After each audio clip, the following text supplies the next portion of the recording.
விநாயகர் சதுர்த்தின்னு வந்தாலே விநாயகருக்கு ரொம்பவும் விருப்பமான கொழுக்கட்டை எல்லாரும் செய்வாங்க. அதுவும் விநாயகருக்கு உகந்த இந்த எள்ளுப்பூர்ண கொழுக்கட்டை கண்டிப்பா செய்வாங்க. வணக்கம், வெல்கம் டு சாம்ஸ் கிச்சன்ஸ். இது உங்கள் சாம்ஸ். இன்னைக்கு நம்ம பார்க்க போற டிஷ் எள்ளு கொழுக்கட்டை. வாங்க, ரொம்ப சிம்பிள் அண்ட் ஈஸியா செஞ்சிடலாம். கருப்பு எள்ளு இந்த மாதிரி தண்ணியில் நல்லா வாஷ் பண்ணி வடிகட்டி எடுத்துக்கோங்க. அதை ஒரு பேனில் போட்டுக்கலாம். போட்டு நல்லா ட்ரை ரோஸ்ட் பண்ணணும். இந்த மாதிரி ட்ரை ரோஸ்ட் ஆகி அது வெடிக்கணும். இப்போ பாருங்கள், இந்த மாதிரி வெடிக்கும். வெடித்து நல்லா கமகமன்னு வாசம் வரும். இந்த டைமில் ஸ்டவ் ஆஃப் பண்ணிடுங்க.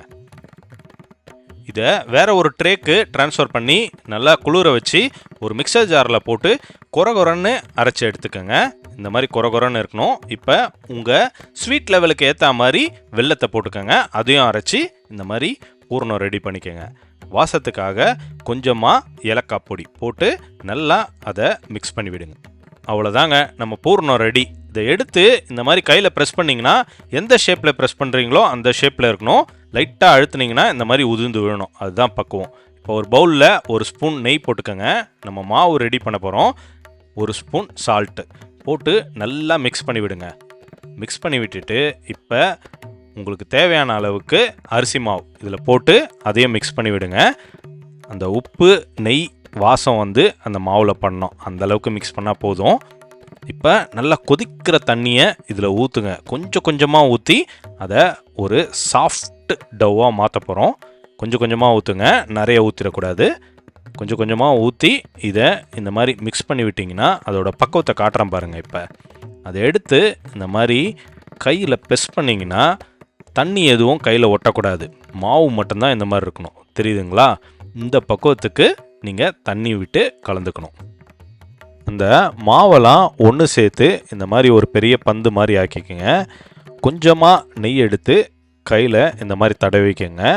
அப்போ தான் உங்களுக்கு மாவு கையில் ரொம்ப ஒட்டாது. உங்களுக்கு கொழுக்கட்டை எந்த சைஸில் வேணுமோ அதுக்கேற்ற மாதிரி உருண்டை பண்ணி இந்த மாதிரி கட்டை விரலில் ரொம்ப அழுத்தம் கொடுக்காம அதை குழி மாதிரி ஆக்கணும். லைட்டாக ப்ரெஸ் பண்ணி. ஏன்னா இது கோதுமை மாவு இல்லை மைதா மாவு மாதிரி இருக்காது, ரொம்ப சாஃப்டாக இருக்கும். அதனால் மெதுவாக இந்த மாதிரி ப்ரெஸ் பண்ணி ஒரு குழி மாதிரி ஆக்கிக்கோங்க. அந்த குழியில் உங்களுக்கு எவ்வளோ பூரணம் தேவையோ அந்த அளவுக்கு பூரணத்தை போட்டு இப்போ அதை இந்த மாதிரி க்ளோஸ் பண்ணுங்கள்.